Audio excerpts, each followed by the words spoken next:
Welcome to No Broken Legs. It is week 17 of the NFL season, and joining me on the phone on this Friday afternoon is Jimmy Champ. Jimmy, it's going to be an interesting week of football, man. It is. Super excited, though. A lot of big games, and what a crazy weather swing 1 week has made to most of the U.S., so it should equal a little bit more scoring, more equal playing fields in a lot of places. And we will start like we always do with the hometown Cleveland Browns. They are traveling to Washington to take on the Armada. Washington, 2-point favorites here. The over-under sits at 40.5, plus 110 for the Browns on the money line, minus 129 for Washington. Before we get to our picks, the Browns were officially eliminated from playoff contention, and they will, again, have a losing record and, again, finish no better than third in the division. There's been just questions about Kevin Stefanski, in particular his play calling for pretty much all year. We've been on that train since, middle of last season at least. Yeah. There was a report this weekend from Tony Grossi about how Stefanski doesn't really have control over the game plans and what's available for his play calling because most of that is coming from DePodesta and their analytics department. Jimmy, you brought this story to my attention, so why don't you explain to our listeners what's going on? So it would appear, by this report by Tony Grossi, who, seems to be very dialed in, and there haven't really been I have not seen any refutes to this story, so it's hard for me to believe it's been refuted, but it's pretty much came out that Paul DePodesta, who's, as you've noted, came up through baseball, but he's a numbers guy, was never part of any really winning baseball organizations. He spent 2 years as a baseball general manager, was 4 games over 500 in that stretch. So if he was driving analytics in baseball like he's trying to do in football, he wasn't very successful with it there. And in football, there's even more exceptions to the rules every week than there are in baseball. So I think it would be even harder to just be analytics driven, but the Browns were just voted by the league as the number one analytics team, the number one team using analytics to drive all their decisions. Paul DePodesta has created a magic play chart that says any run of 4 yards is of zero value. Instead of running the ball for 4 yards, you should try to throw the ball for 13. If a run doesn't have 7 yards or more, it's of no value to me. That's just... A 4-yard run has no value. None. I have so many questions, even though we got so many answers from this, Jimmy. Yeah, but it does. It actually answered a lot of our questions, but then it brings up more. It makes sense. Well, why don't we start with the questions that we did answer, or that we did get answers for, which is primarily why it seems like Stefanski doesn't have a lot of feel for the game, why they're so bad when they're off script, why it looks like they're forcing players into a system instead of building a system around the players. I mean, this is stuff we were talking about last season. Yeah, and it answers so many questions. Why, we see Nick Chubb break a run of 7 yards, 8 yards, 10 yards, and then the next run he goes for another 4 or 5. And then he doesn't touch the ball again for like 5 plays after we've punted twice. It appears he may be punished for only getting 4 yards on a run play. It makes sense why all the time on 3rd and 4th and short, we're throwing 15 yards downfield. It answers so many questions about the play calling. It also, why Nick Chubb's not on the field for big moments. When the defense knows you're going to run, they don't value Nick Chubb being on the field there because they want Kareem Hunt out there so that they can have the pass run option as a threat. Even though, I don't know, if is there anybody in Cleveland that thinks that's a bigger threat than having Nick Chubb back there? Like that just it seems like there's problems with their computations, or at least their reading of those computations. Yeah, and I don't think there's a defensive coordinator that minds it either. Because that was a big takeaway for me in the report. In this report was that Kevin Stefanski and Alex Van Pelt want a run game.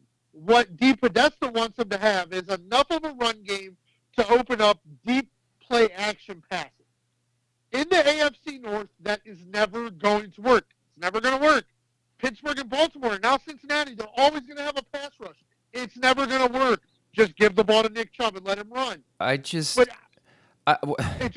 the if situational running is what boggles my mind, right? Because the Browns are top 5 in the league in rushing attempts, top 5 in the league in rushing average, but we never run the ball on 3rd and 4th and short unless it's a QB sneak. And now it makes sense because that's not what that big ass play sheet of Kevin Stefanski is telling him to do, and he's just doing what his boss tells him to do. It just angers me that they're Wow, I just made a connection here that just it makes my brain hurt because it's a great example of incompetence traveling upwards. How many times have we seen coaches not allow quarterbacks to make adjustments at the line? They just take that ability away from them. And I know that's not something that happens a whole lot these days. They usually give them a couple of options because they're used to doing that in college. But Pat Shurmur wouldn't let any of his quarterbacks adjust the play call at the line, even though the defense knew what was coming and was ready for it. And it feels like that's what they're doing with Stefanski. They went out and hired a hotshot offensive coordinator, play caller, and the first thing they did was put a limiter on him. That doesn't make any sense, Jimmy. Oh, I completely agree with you. I also it's 4-yard runs have no value. If you don't value the running game, then why are there so many running backs on this team, Jimmy? Well, but if you look at the type of running backs they have, other than Nick Chubb, they're more lean guys that can catch the ball and run after the catch. Yeah, and they never see the field. Oh, I don't disagree with you. I don't disagree, but then why didn't they trade Dearness Johnson? Because he's not that type of running back. No, you're right, but you got to have somebody in case Nick Chubb gets hurt. Okay, isn't that Kareem Hunt? No, because Kareem Hunt's got to be fresh so he can try to make those 13-yard pass plays. So they took this year, they drafted that Ford kid to be Hunt's replacement. Yes. Because even when they weren't sure who their quarterback was, they just weren't going to address the offensive line or the defensive line. Right. The defensive line's fine. We have Myles Garrett. We don't need anybody else. It's fine. All right. Let's move on to the new questions because that's just if we keep talking about that, it's going to make my head hurt even more. If DePodesta is a part of everything like this, then why isn't he facing any accountability for the team's underperformance? Because Kevin Stefanski is a good soldier. I think that's truthfully the answer. Stefanski and Barry are good soldiers who aren't willing to say, well, DePodesta's Haslam's guy, even though, hold on, I don't want to get this number wrong. I want this number to be right. Even though the Cleveland Browns are 39-72-1 with one winning season, win the 7th season since DePodesta was hired. But DePodesta seems to be Haslam's guy. Haslam's all in on DePodesta and his analytics. And Stefanski is just doing what he's told and saying the right things. And so it's all going to keep coming down on DePodesta or on Stefanski. This whole idea of choose your own adventure play calling based on the results on the field. I mean, that sounds exactly what a numbers guy like DePodesta would try to come up with. But, man, it's humans, we're predictable to a point, but football's pretty random, man. You can't just plug situations into a computer and expect it to spit you out an answer that's going to be successful any more than some coach that's been in this situation a dozen times before. Yeah, Like and there's it's just there's a lot of variables that you just can't account for. I agree, and I understand, like, especially down in distance, when to use timeouts, when to kick field goals, when to not kick field goals. Like, I think that's where the analytics is super important. But using an analytical play sheet that tells you that 4-yard runs are of no value.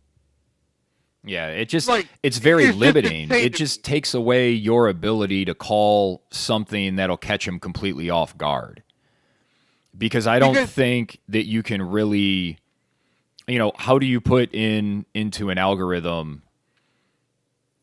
we've run this action 4 times, and now we're going to do it on the 5th time. But, maybe last week we did it on the 4th time, and the week before we did it on the 4th time, but now we're going to do it on the 5th play, and maybe we catch him napping when we try to run the ball. Like, I don't feel like they would do that, because they're not going to, every time that there's a situation where you could either run or pass, they're going to lean pass. Yes, absolutely. And I think the way you watch the way defenses play against the Cleveland Browns, they have an idea and they know that. Wow, do you think that's why how they'll, like, Kevin Stefanski in the first or second, usually the second or third drive, normally runs like some weird gimmick play. And like it hardly ever works because it's not set up properly. Right. Yeah, like I guess this would explain a lot. It's somewhat unnerving. I know I don't know. I don't want to come off as somebody that thinks analytics is dumb. I think analytics is a smart way to approach it, but I also think that when you have 22 human beings on the field and all of the support people that are surrounding everything, that it's very difficult to be able to narrow your choices down. And but the thing is like, it just seems like they've gone too far with it, I guess, is what I'm saying. Like, they just need to pull back, and not even that much. They just need to pull back like maybe 10 to 15% and just give Stefanski a little more room to call, choose a play from the entire playbook instead of this subset of specific, like maybe half a dozen plays. It might not even be half a dozen plays. They might just be saying, here's your 3. Yeah, and I agree with you, because I think, we watch a lot of sports, and I think, football and basketball more than baseball are so momentum-based. Like, you can, in a basketball game, you can be down 9 points, the other team has all the momentum, and then you run 3 plays where you get your shooter free, you make 3 3-pointers, have 2 stops, and now you're right back in the game. Yeah. Like, when the other team has all the momentum and Nick Chubb is averaging 4 yards a carry, keep doing it. Keep doing it. Don't stop. That play has value. And like that's what's frustrating, because I felt like I was you can go back, guys. You can go back and listen. You can go back and listen to our early podcast when Kevin Stefanski was named head coach. I was all in. I was all in on Kevin Stefanski because I loved the way Dalvin Cook was used. I loved the way the tight ends were used in Minnesota.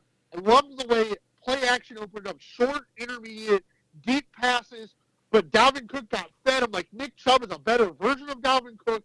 This team is going to be awesome. And once in a while it was, but not all the time. And I've never understood it. Now I feel like I understand it. And I guess another question that I have here is, if they value the deep passing game so much, why don't they have receivers that are really capable of doing that on a regular basis? I think they do, though. I think the way they value Amari Cooper and Donovan Peoples-Jones is a different way than we value them, in my opinion. I think they think they've got. Do they not have eyes and watch the games? I'm not sure that they do. I think they're. I look around the league, and Amari Cooper's a good wide receiver. He's maybe even a very good wide receiver, but he's not an elite wide receiver, unless we're considering 20 guys elite, which I wouldn't. I think that ruins the meaning of what elite is. But he's not on Justin Jefferson level. No. Miami has 2 guys better than him. Philly has 2 guys better than him. I don't think he's on CeeDee Lamb's level. Like, Well, I mean, Dallas doesn't think he is. Dallas thinks Lamb's better, especially at that price tag. And that's not to shit on Amari Cooper. I think he's a very good wide receiver, but he's your number one.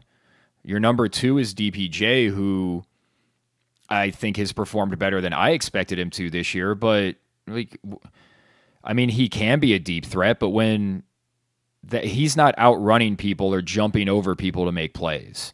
Like, that's not who he is. When he beats somebody, it's usually because, you know, that guy got caught napping or they ran some action that, you know, fooled the guy that was covering him. I don't see a lot of evidence that DPJ can just go up there, line up, and beat his guy one-on-one for downfield passing plays.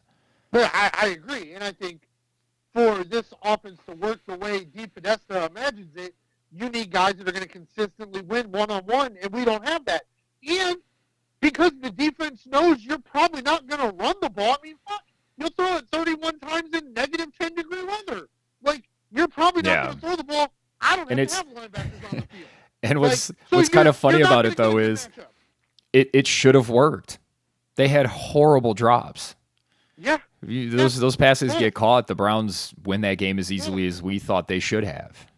I don't disagree with you, but it ain't the easiest thing in the world to catch an icy brick from 30 yards away. Hell, that's true.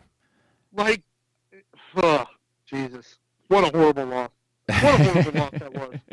Like, let's move into talking about what we've seen from Deshaun Watson, because I was listening to Mary Kay Cabot always sort of toes the team line when it comes to how she reports. A couple other guys, Jason Lloyd, Nathan Zagura, and these are guys I think are good. I think they're good beat reporters, but I think they're also, in this instance, reporting what the team is telling us, which is that Watson is an elite quarterback, that he is a franchise quarterback. Now, I know he was an elite quarterback, and the last 2 weeks, the weather's been shitty, but that's not going to happen this week, and he's been back for more than a month now. So I'm really kind of over hearing about rust. I think this weekend he has to go out there and he has to be really good. I don't know.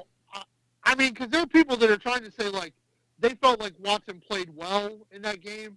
I know there were some drops, but, I mean, the stat line was 15 for 31 for 135. Like, there were even if you give him those few drops, like you give him those as completions and add a couple touchdowns, I mean, we're beyond the problems being that he doesn't have two more touchdowns. He just doesn't look comfortable in the pocket. He doesn't look like he's fully able to understand what's going on at all times. He looks confused. No, I agree. I mean, he's got a passer rating of 69.3, which is the lowest in the league for minimum 100 attempts. Even Zach Wilson is better. He's at 72.8. So, and that's not like advanced numbers. That's basic good old passer rating, you know? Like, we've been using that for years, and Deshaun Watson's the worst in the league. And I agree with you. He looks confused. He looks like he doesn't want to run. Once in a while, he does throw that big boy pass where you're like, damn, he's still got a great arm, but he needs to not look confused. Now, we've talked about this, and it's something nobody else really wanted to discuss. Like, Mike Vrabel's a hell of a coach. He hasn't had great defenses in Tennessee. Indy hasn't had good defenses. Jacksonville's defenses have been crap for a long time. Like, those are, you know, the majority of the games Deshaun Watson has played in the NFL in his division were against poor defenses. Most of the time you were down in the games as well because your defense wasn't all that good for the majority of injured J.J. Watt and of Texans' run. So, like, I don't really know what I think he's going to look like against good defense after good defense in the weather games in the AFC North, but I agree with you. Like, they've got to figure out a way to, what you said last week, I think was just what it was he looks like right now he just wants to be a field thrower. So run plays to where he can take a 3 or 4 or 5-step drop and just let the ball fly. Because he looks confused when he starts to read the field. And he does not look like he wants to run. So, those are supposed to be two of the big parts of getting Deshaun Watson, and he doesn't look like he wants to do either of them. It's just very odd that we spent all that time talking about how they value downfield passing, and they don't seem to be able to get anything downfield. Right. Well, yeah, because there's like they don't have wide receivers that can get open downfield one-on-one, and they don't have a quarterback that's confident reading the defense to take those deep shots. At least that's what it's looked like so far. And we know sitting at home, right? Like we've watched this Browns team enough that we know sitting at home when they bring that personnel out on the field, it's a pass play. Well, so does the defense on the other side. Oh, Nick Chubb's not on the field and Kareem Hunt spread out wide? Sweet. Get all the linebackers out. Get everybody in. And whether Browns fans, Browns front office want to admit it or not, that like talented offensive line, they ain't very good at pass blocking. I think they've just I think Wills is a problem. I don't know what's going to happen with him. I think this would be the season they could pick up his option, isn't it? This offseason? Yep. So they have a decision to make there. They just re-signed Conklin, who hasn't looked very good the last 2 years. I mean, he's looked good when he's been in there, but he's been injured. And he's 31 this season. So it's going to be, how is he going to hold up? Because that's a 2-year contract, basically. I know it's a 3-year deal, but the guaranteed money makes it a 2-year contract. So he's your right tackle for the next 2 seasons. I don't like it. I don't like any of this. Well, you know what I do like, Jimmy? What's that? Riverboat Ron, man. He did us a solid right here at the end of the season. Carson Wentz, baby. He's back for the playoff push, and I don't think gamblers could be happier. I just wish the Browns were good enough to feel confident about betting big against Watson in this game, because Washington can clinch a playoff berth here, so we know how Wentz does in those games. Yep, I agree. I'm employing the Wentz tactic.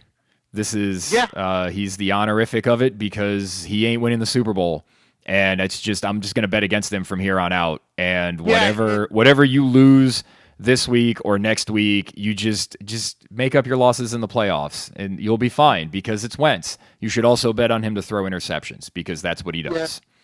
Yeah, the last two in the NFC, the last 2 weeks, the NFC Defensive Player of the Week has been the guy rushing the passer against Washington. I don't think that'll change. As long as Miles is engaged in this game, Myles Garrett should have a huge game. I'm taking the Browns here. I'm taking the Browns money line. They've got to be able to win this game. They got to. Like, I don't want to hear anything. They have to win this football game. Like, if you want to tell us that this is a Super Bowl contending team going into next year, you can't lose to Washington here. No, Carson Wentz is going to give you opportunities to make turnovers. I would like to see all those first-round draft picks do their job and make the turnovers. I'd love to see Cade York make some kicks. And I'd like to see Deshaun Watson not be worse than Zach Wilson. So, I don't think that's really too much to ask for. I don't think. He's got to put up a stat. He's got to do something better than what Jacoby Brissett did. Yeah. Because that's just hanging over his head right now. Yeah. And it doesn't, like it or not, like the Baker haters can come out, the Baker bros can back me up. It doesn't help how good Baker Mayfield's looked for 2 of the 3 games he's played in L.A. either. Like, a defense that was giving up 17 points a game, he carved them apart. Like, so... Well, that's because... That doesn't help either. That's because Sean McVay focused on quick, short passes and rhythm, which is exactly what he did in Oklahoma.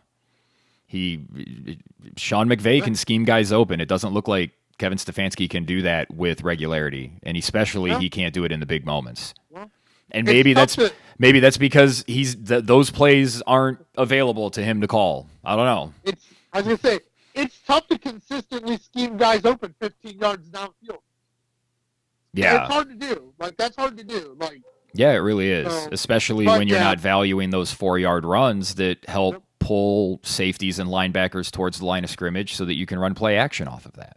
But I would not be surprised if this was like, I wouldn't be surprised if this was like a squeaky wheel game for the whole organization,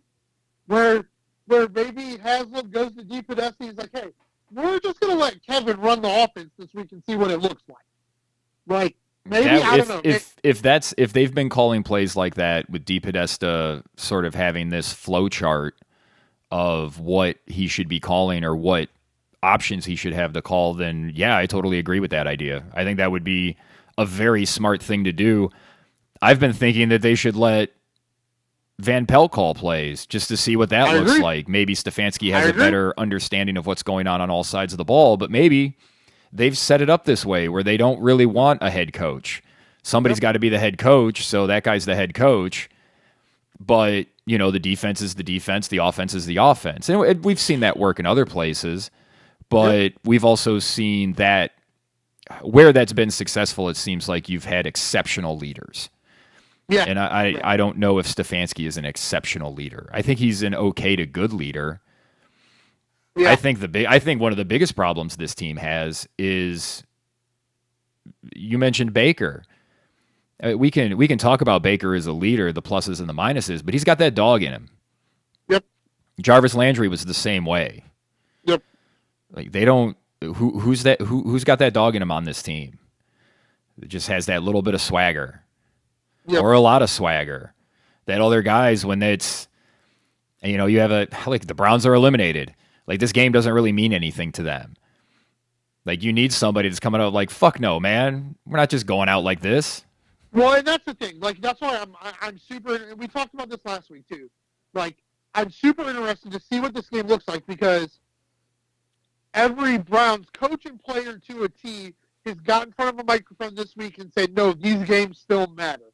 We've got to build something for next year. Yeah, well, and that's what they should be saying. Now we got to see him do it.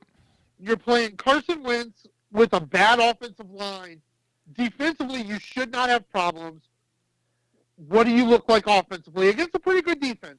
But what do you look like offensively? It's got to start to look better. Like, it has to. It just has to. Agree all around. All right, let's move on to the rest of the slate. We've really hammered that. Yeah. And that was just a lot to get through. No, it's just... Sorry about that, bud. It was a pretty shocking thing to see that they were doing play calls by flowchart. It's just very odd. Yeah, we do have one game in the books. Dallas 27-13 over Tennessee. They cover the 10. Not a whole lot to talk about there. Pretty much Dallas had their starters. Tennessee basically sat everybody, and Dallas was a little lazy. I don't know. Well, I'm not as high on Dallas as a lot of people are. I don't think they're Super Bowl contenders, so seeing them kind of stumble a little bit there against Tennessee didn't really surprise me. I mean, Josh Dobbs looked like good at times, and Josh Dobbs should not look good against a team that still has a chance for what Dallas has a chance for. If I was Dallas, I would be concerned about the Dak Prescott interceptions. I mean, you missed 5 games. That is concerning. You missed 5 games and you're tied for the league lead in interceptions. Like, I think that's a problem. I think Dallas, especially with how well Pollard has ran the ball, Zeke hasn't looked horrible. I don't understand why they're throwing it so much. If they're going to win, to get deep into the playoffs, they've got to run the ball more. But Mike McCarthy, just in his DNA, doesn't know how to do that. Yeah, he just doesn't know how to do that. So don't worry, America. Dallas isn't going anywhere in the playoffs. We're all safe. Yeah, that's a team I'll be definitely, if they get past the first round, that's a team I'm betting against. That they'll get the Wentz strategy. Our next matchup. Go ahead. I want Dallas to play the NFC South champion so bad it lose that game. That's what I want. Our next matchup has huge playoff implications. It is the game of the week. We're starting on Monday night here. Buffalo is traveling to Cincinnati. The Buffalo Bills are 1.5-point favorites. The over-under sits at 49.5. Minus 120 for Buffalo on the money line. Even money for Cincinnati. I mean, this is basically the regular season for these two teams. Buffalo has a chance to clinch the 1 seed. If they lose, they can fall to 3 with just hoping to hold on next week. Cincinnati can clinch the AFC North and move into the 2 seed with a win. Man, this Bengals team, Jimmy, we didn't think they would have staying power, and they're showing they're not a fluke. They've played really well for most of this season. Yeah, they have. They've done okay. They got plus minus of about 80 points. They've been much better at home than they've been away, but they've been okay in both spots. I thought all along this year the AFC was going to run through Arrowhead. For that to happen, I need the Bills to lose another game, so I'm going to take the Bengals here. I have no idea. I have no idea who's going to win this game. I think these are two teams that can be very up and very down. Like as well as Cincinnati has played offensively and defensively since, you cannot just act like the Browns game didn't happen. Like that was nationally televised ass whooping you took to a team that has fallen apart since. Like, that shit happened, so I can't just believe it didn't happen. Josh Allen, to me, has looked like he's the third best quarterback, maybe the fourth best quarterback in the AFC over the last month. Yeah, he is really struggled. He's not played very well, but this is going to be a hell of a football game. This is going to be who wants it more. I cannot wait to watch it. I think it's going to be a great game, but I'm taking the Bengals just because I want KC to have the number one seed. I like the Bengals just because I think they're playing better. I think that Buffalo defense is not as good as it was earlier in the season because of injuries, and I think the Cincinnati offense is really finding its stride. It's going to be a lot of fun to see what this Buffalo defense has right now in this current version, because the version that beat Kansas City doesn't exist anymore, and it's not going to exist this season. Yeah, I agree with that. And they haven't had to play they haven't played an offense as good as Cincinnati over that time span. I think this is a big time game, and Joe Burrow usually seems to come through in these moments. Yeah, but we know this game is in Buffalo, correct? No, it's in Cincinnati. Well, that might help too, because since he tends to get a lot of calls at home. The only thing you've got to hope if you're a Bengals fan is that this doesn't come down to good coaching, because I still think Zach Taylor's a shitty coach who gets bailed out by Joe Burrow and Jamar Chase. And his defensive staff. Defensively, they've played well. So I'm just curious. I think it's going to be a great game. It's going to be a who wants this game more. And also for Cincinnati, Cincinnati needs to win this game because battered, beaten up Baltimore is still only a game behind. So Cincy needs this win. Yeah, and there's also a real... we're kind of projecting ahead here, but nobody wants to see the Chargers in the playoffs. No. That is not how anybody wants to start their playoffs. No, because you look at their defense, and you're like, well, we can score 50 on them, but they might score 60 on us. Yeah, we'll get to them here in a little bit. Our next matchup features the aforementioned Baltimore Ravens, who are home hosting the Pittsburgh Steelers. The Ravens are 2.5-point favorites. The over-under is 35. Moneyline 124 for Pittsburgh, minus 141 for Baltimore. Lamar's out again. Tyler Huntley's under center. I like Pittsburgh, and I like the under. I like the under. I'm taking Baltimore here. I think Harbaugh is going to scheme a win here. He knows they've got to put pressure on Cincinnati for their game on Monday. I think Baltimore's going to get this one done. In general, I take whoever the underdog is in these matchups because they're usually really, really close games. They're going to be really physical. I really don't trust Tyler Huntley. I thought last year, looking at how he played, there was maybe something there, but I don't think it's. I think he's nothing. I don't think he's. I don't think he's anything more than a backup.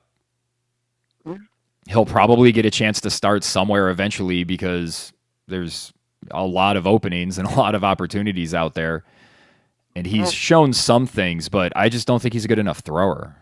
Well, there might be an opening in Baltimore. Who the hell knows? I still think he gets tagged. Would make the most sense. Yeah, I still think he's going to get I think his goal is to do what Kirk Cousins did. Well, play 2 years on the tag and then go free agent. Kirk Cousins' bank account would say that's a good idea. Yeah, it would. Really would. Because he signed another deal on top of that one. Yep. Our next matchup sees the New England Patriots hosting the Miami Dolphins. They are 2.5-point favorites. The over-under here is 41. plus 128 for the Dolphins, minus 148 for New England. Tua's out, another concussion. He played, and then the next day he had symptoms. They said he didn't have symptoms the day of the game. Symptoms can be delayed with concussions. I'm not a doctor, but that can happen apparently. So even if everything is on the up and up, it's a terrible look for the league, and it's really bad news for Tua. He is now. This is a lot of concussions for him. Yeah, and I'll tell you what. If you are listening to this, if you have not heard my man Emmanuel Acho, his take on what happened to Tua during that game, you should go listen to it because it was said very well. He explained it very well. But the thing is, like, if you look at the tape, you can see the play. You can see the play where the concussion most likely happened, and Tua was a completely different quarterback after that play. I didn't notice it at the time, in real time, in replay, but to look at where that play was and then look at his stat line from that spot and how bad the interceptions were he threw makes sense. I'm still taking Miami here. I am too. I don't think Teddy Bridgewater's a bad quarterback. No, we've both been pretty high on Teddy throughout his career. I think I like the under, but I love the plus 122. I love the plus 2.5. New England's just going to keep throwing Mac Jones out there, so I got to stop betting on them. So yeah, damn it. They tried to make the comeback last week, but came up a little short. But I think if you're in a PPR league with Hill and Waddle for your championship, you're going to be happy this week because I think Teddy Bridgewater is going to throw a lot of short passes to Hill and Waddle. Yeah, well, I agree. Mac Jones, man, he just continues to act like a petulant child, and now we can add dirty player to his resume because he just does these things over and over again. Yep. And they keep lots of people are still out there making excuses for him. It's pretty ridiculous. But much like I said last week, I really thought for the whole game Bill Belichick would be able to handle Joe Burrow. They did figure it out in the second half, but New England is still kicking, fighting, crawling for that playoff spot. So, but I like Miami. I think with Teddy Bridgewater, I think you probably run the ball a little bit more. I do think Miami has good running back. Ramondre Stevenson keeps fumbling, so New England's probably not going to give him many touches, and I think he's their best player on offense right now. Agreed. So I think they'll be hampered by that, and I think Miami is going to get to 9 wins here. Up next, we have the Kansas City Chiefs hosting the Denver Broncos. The Chiefs are 12.5-point favorites. The over-under is 45. Minus 720 for the Chiefs, plus 550 for Denver. A month ago, Denver kept this game to 6 at home, even though Kansas City really put it on them early in that game. Do you think something like that happens here? Kansas City gets out to a big lead early and then kind of sleepwalks their way to an easy win? Man, I don't know. We finally got rid of Hackett. Pour one out for him. He's finally gone. We got, to me it was hilarious. You get so many ex-players and analysts on these TV shows who talk about how they have the pulse, they have the pulse of teams and everything, and so many ex-players went on TV this week shitting on Russell Wilson. They really are. Even his press conference talking about Hackett it just sounded like his PR person wrote it. Yeah, but then you had a lot of the Denver defensive players being like, dude, we still ride with Russ. We've had a couple rough moments, but he's still our dude. I'm taking Denver here at plus 12.5. I don't think they're going to win the game, but I think they'll keep it close. That must have been half of the guy. That must be the guys that were in the half a team that showed up to his wedding or his birthday party. I mean, yeah, probably. So, I like Denver here too, just because Kansas City. I don't think that defense is good enough to prevent a backdoor cover, and I think Kansas City is just looking to probably do what they did last time. They're going to get up to a big lead early, and then probably kind of sleepwalk their way through the second half, and just. If they win by 10 or if they win by 6, no big deal. But I feel like if they need to, they know they can put it together for a drive to win this game. So I like the under here too. I just don't think Kansas City's going to turn it up this close to the playoffs against the team they should be able to beat pretty easily.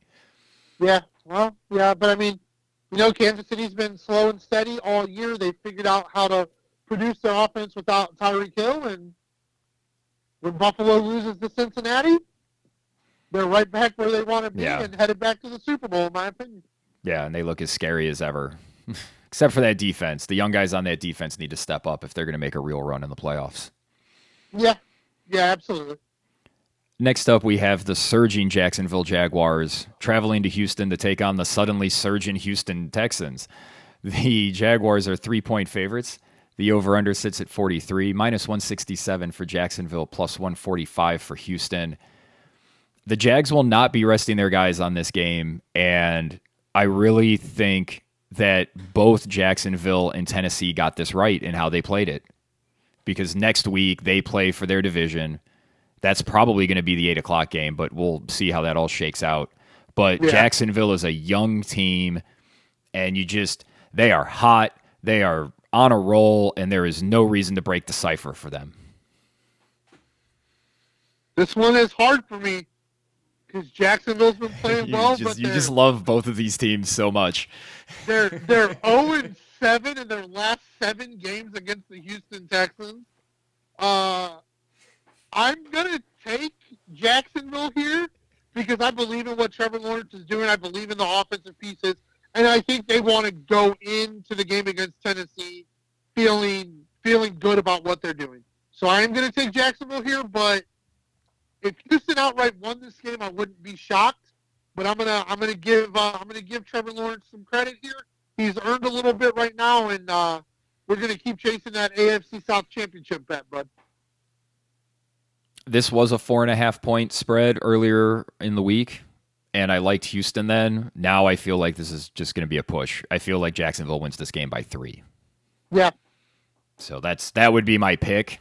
I guess I'll take Houston for the picks, but I think Jacksonville just wins this by 3. Yeah, I agree. I mean, I think it'll be close. They've perpetually played close games with these two organizations, so hard to believe it'll be a blowout either way. Up next, I'm going to say words I never thought I would need to utter, but it's the Geno Smith Bowl, baby. Oh, no. Mike White is back for the Jets, who apparently foolishly dropped Geno Smith, although he has regressed in recent weeks more to his old self. Do you think Geno can bounce back here against what's been a pretty good Jets defense? No. I don't. I think the magic is gone. I think Geno's returned to the Geno we thought he was. So I'm going to take the Jets here at minus 1.5. I think they'll win this game by a field goal and keep their slim playoff chances alive. I agree. I like the Jets. They look like a different team with White under center. And it looks like Zach Wilson will be finding employment elsewhere next offseason. And it's not even the off-the-field stuff. I mean, I know all of that's a bad look, and the way he's handled himself in some of the press conferences has been very poor. But his play on the field is just, he's not getting it. He doesn't look like he knows. He just doesn't look like he knows what he's doing. He looks like that person that you bring in for a job, and after a couple of weeks, it's just like, oh boy. Yep. So I don't know where he's going to wind up catching on. He'll probably get a chance to be a backup somewhere. He's a guy that could probably benefit from what we've talked about with Baker being behind a really good quarterback. And as we're talking about Baker Mayfield, his LA Rams are traveling to LA to take on the Chargers. The Chargers are 6.5-point favorites. The over-under is 42.5. The money line is plus 225 for the Rams, minus 275 for the Chargers. We just talked about the Chargers. They're the team nobody seems to want to play. And I do like them to win this game, but I think the Rams actually keep it close. I think McVay shows that he's a good offensive play caller with how he's handled Baker so far. We mentioned it a little bit earlier. They do not have a good offensive line, but they focused on finding ways to run the ball, short, quick, in-rhythm passes, and man, they just fucking steamrolled Denver. Yeah, I think the Chargers are going to have a letdown after clinching that playoff berth. Give me the Rams at plus 6.5, and give me the money line at plus 225, bud. I think I like the over here too. I Ooh. think there's going to be a ton of points. I think it's somewhere in this game. Brandon Staley is going to be Brandon Staley, and Sean McVay is going to be Sean McVay. And I think the Rams are going to win this game. Oh, now I feel even better about the Rams. I don't know why I didn't think about the coaching, but I think that's a big difference. Joey Bosa looks like he's going to be back this week, though. That does give me a little bit of pause. It should. But I just think 6.5 is too much with how the Rams are kind of clicking right now. And I'm just curious, like, which team has more fans in this stadium? Yeah. Like, I don't know. There's still going to be more, I don't know, Pittsburgh, Chicago, Green Bay, Giants, and Philly fans there than anything. People are going to be, it's just going to be, what's the word I'm looking for? Not a montage. That's how you do it in video. A mosaic. It's just going to be a mosaic of all the teams across the league. Everybody's getting booed every play. Like, up next, we have what used to be the Battle of the Bay, but is now being held in Las Vegas as San Francisco travels to Sin City to take on the Raiders. San Francisco, 9.5-point favorites. This was a 6-point line earlier in the week, but apparently Derek Carr's worth 3.5 points. I don't know why, but the over/under is 42.5, minus 450 for San Francisco, plus 345 for Vegas. And I mentioned the big news there. They basically told Derek Carr, "You're not going to play anymore because if he gets injured in these last two games, he gets $40 million guaranteed for next year, so they have to hold on to him."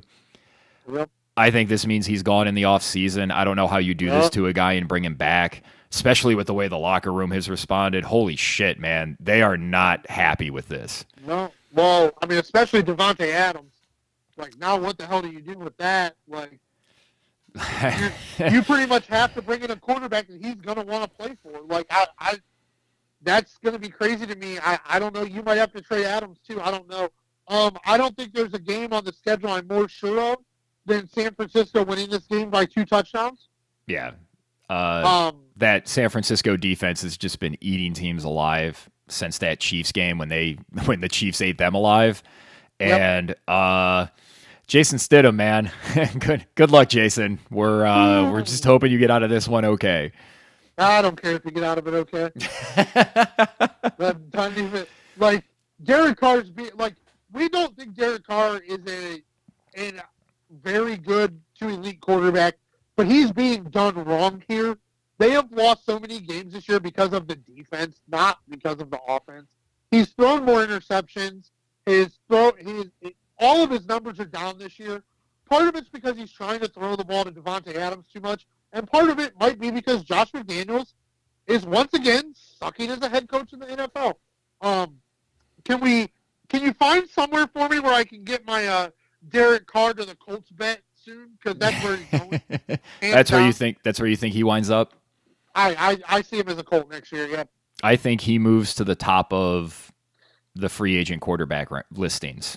Like the available quarterbacks, he's going to be the first. Yeah. That's the first domino to fall. Everybody's going to be going after him because the Jets are going to make a run at him because they're.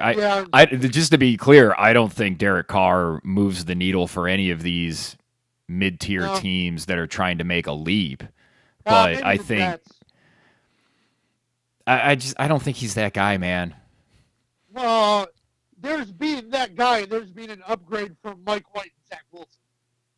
Oh, that's a good point. I just think he is in that Phillip Rivers situation. Yeah, well, I agree.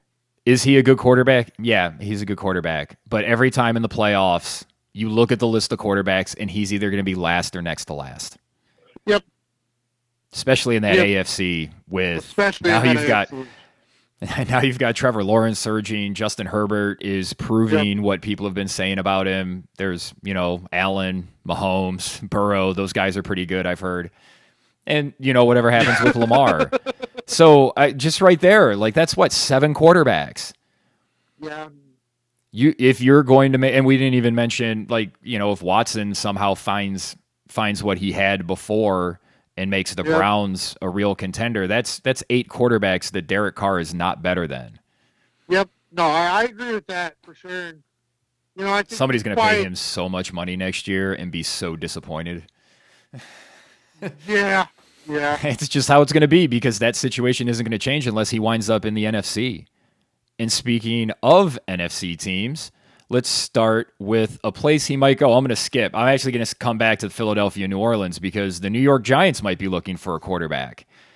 Yeah, I would agree with that. And I think he might actually move the needle for that team because the NFC seems pretty wide open in general. Yeah. Like if the Giants could make a leap and get a quarterback, they could definitely put themselves in that situation. And they're playing the team you just mentioned, the Indianapolis Colts. The Giants are 5.5-point favorites. 39 is the over-under, plus 205 for the Colts, minus 240 for the Giants.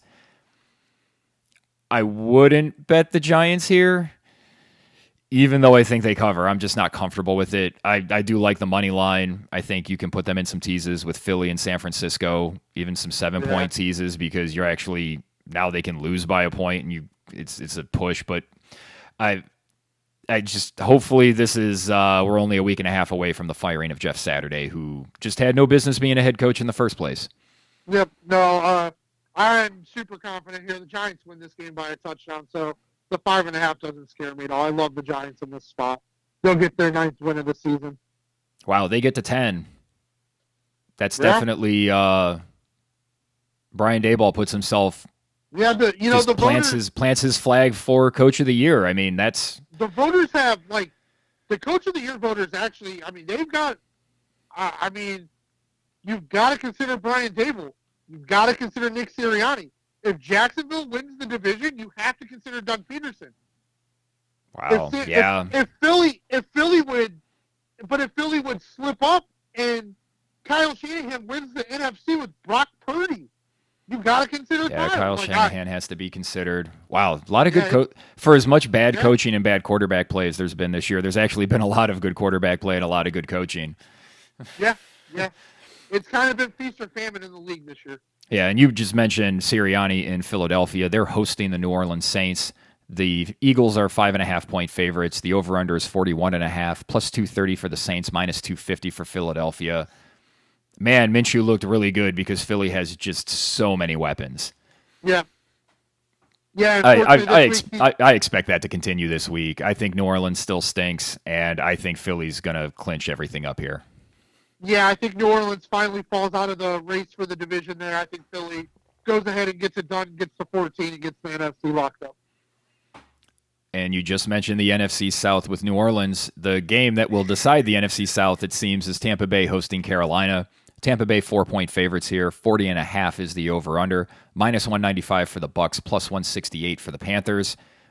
I really want to employ the Wentz betting strategy on the Bucks and Brady, but I'm very scared to do that, and I don't advise doing that in this game. I do think they win and cover here because, if you're Tom Brady, you have to be able to beat this Carolina Panthers team with Sam Darnold to clinch the playoffs. If I'm supposed to take Tampa Bay seriously, they can't lose this week and then win next week and somehow win the division. Yeah. No, I co-sign everything you said. Give me Tampa here. They got to win this by a touchdown. It can't be close. If this game's close, Carolina's going to win. I don't know. Tampa's won a lot of close games with last drives. That's true. I just with Carolina's defense, I don't think Tampa's going to win this one close. I think if this game's close, Sam Darnold is going to get a win against Tom Brady to win the NFC South. Oh my God! I said that out loud. Oh, that can't be. No, Tom, don't let us down here, bud. Don't let us. Whoa. And then, but to get the bet against Sam Darnold in the playoffs. That would be a lot of fun. Our next matchup sees the Green Bay Packers hosting the Minnesota Vikings. The Packers are 3-point favorites. The over/under is 48, plus 150 for the Vikings, minus 175 for Green Bay. I don't trust either of these teams enough to bet on this game, Jimmy, but I guess... Oh, no, I'm betting on the Vikings. Fuck the Packers. Really? I had the Packers, and I'm sitting here, and I'm just like, why? But you know what? Minnesota's on the road, and every time they've been a road dog, and it's not made any sense to me, they've lost. So I think I'm swinging back to Green Bay here, Jimmy. Make a case. Yeah, no, this is too much like a primetime game, bud. Give me the Packers all day. Oh, that's a really good point. This is going to be on a lot of TV sets in the afternoon. It's going to be on a lot of TV sets. Aaron Rodgers is starting to look good. The Packers defense is finally starting to play a little bit like the defense they were supposed to be. I think the Packers win this game by a touchdown, so I'm taking the Packers here. They're gonna have a chance to get. They're gonna not make the playoffs and not get to see Jordan Love. I think they may very well steal that last playoff spot, that last wild card spot. Well, it doesn't seem like anybody wants it. And up next, we have the Detroit Lions, who are one of the teams that can take it, hosting the Chicago Bears. The Lions are 6-point favorites. The over-under is 52, minus 265 for the Lions, plus 220 for the Bears. That seems like an awful lot of points for a team that's as inconsistent as the Detroit Lions that are playing somebody who can be as great as Justin Fields. Yeah, I'm taking the Bears here. I almost want to take the money line too, but I'm definitely taking the Bears in this spot. Yeah, I like the over here too. I think these teams are going to put a lot of points on the board. Yeah, absolutely. I definitely agree with that. Finally, we have the only game with no real playoff implications, and that is the Atlanta Falcons hosting the Arizona Cardinals. The Falcons are 4.5-point favorites. The over-under is 41. The money line's minus 225 for Atlanta, plus 180 for Arizona. Like, Jimmy, what does it say about the Arizona Cardinals as an organization that after the performance we saw from Riddle, whatever his name was, that Atlanta are 4.5-point favorites against the Cardinals? I mean, I think it's the honesty of Arizona. I mean, like they looked horrific last week. Like offensively, they looked horrific. I know you're on your third string quarterback, but that looked horrible. I mean, Kingsbury's supposed to be an offensive guy. Yeah, he's not a head coach. Maybe he stays around as a coordinator. I don't know. I'm so curious to see how much Arizona blows up the front office. And a game like this might determine that. Because if I'm taking Atlanta here, I think Atlanta wins this game by a touchdown. I think Arizona is broken. I think Atlanta at least fights for Arthur Smith. I don't think Arizona does the same for Cliff Kingsbury. So I'm taking the Falcons, man. You convinced me. I was sort of on the fence with this game, and I guess I was going to take the Cardinals, but I agree with everything you said wholeheartedly. I think this Arizona team's falling apart. I don't see them fighting for Kingsbury. He looks like a college coach. Yep. That's what he looks like. I agree. He's not as overwhelmed as Urban Meyer was. I mean, he seems to be doing a lot of the work, but he's just not very good at it. No, well, I think his franchise saddled him with a quarterback who wasn't a franchise quarterback too. But well, that franchise quarterback wasn't on the field for some of these games, and they looked pretty bad. Like they just looked bad. There's weapons on that team. Oh, I agree. No, there are. That's one of the better receiving corps in the NFL. They just extended all three of those guys. I know we say this every week, but every week it's just like they just keep digging that hole deeper. And is it worse than what the Browns were doing all those years? Yeah, I don't know. Because they're going to move on from at least one of these guys. They can't move on from Kyler. Nobody's going to trade for him. Maybe they move on from Kingsbury. And you're not getting anything for him. He's got a huge contract. I agree, but you might dangle Kyler out there and hope some other idiot sees the same things you saw in him. Like, this Arizona, but I mean, we said it was doomed to start. We said it was doomed from the start. Like, Kyler is just, like, it'd be different if there was an actual offensive system, but there's no system. It's just Kyler running around looking like a toddler who stole a cell phone, and sometimes he flings it down the field. Like, it's just, that should kind of work. I mean, they have DeAndre Hopkins. Like, that dude just seems to catch anything thrown within 4 feet of him. That was probably a big part of their problem, although they started out the season kind of okay. But a big part of their problem this year was not having Hopkins at the start of the season. Yeah, they're just a mess. They are a mess. They're one of the messiest franchises. Man, right they're gonna they're gonna be paying these guys for at least the next 3 years, I think. Yeah. Whether they're on the team or not. Yep. Well, that's it, man. That's week 17. Yes. A lot of games. A lot of games that should be a lot of fun. A lot of good betting opportunities. And we didn't mention it, but gambling becomes legal in the state of Ohio on Sunday. Woo woo. No more VPNs, bud. And there's all sorts of specials out there, so make sure you get them before Sunday. You got to sign up for those, I think, before betting goes live. So make sure you get what you can there. If they're offering free bets, take them. Yeah, DraftKings, FanDuel, Caesars all offering free money. Go ahead and take it. They don't mind giving you some free money for what they expect you to lose, but of course you'll lose less as long as you stay up with No Brooks Lake. I couldn't have said it better myself, sir. Thank you for joining me. No place I'd rather be, brother. And we want to thank all of you for listening. We hope you had some winners from our bets last week to help pay for Christmas. Get you some winners this week when betting goes live. For Jimmy Champ, I am Evan Belfiore, and we are No Broken Legs.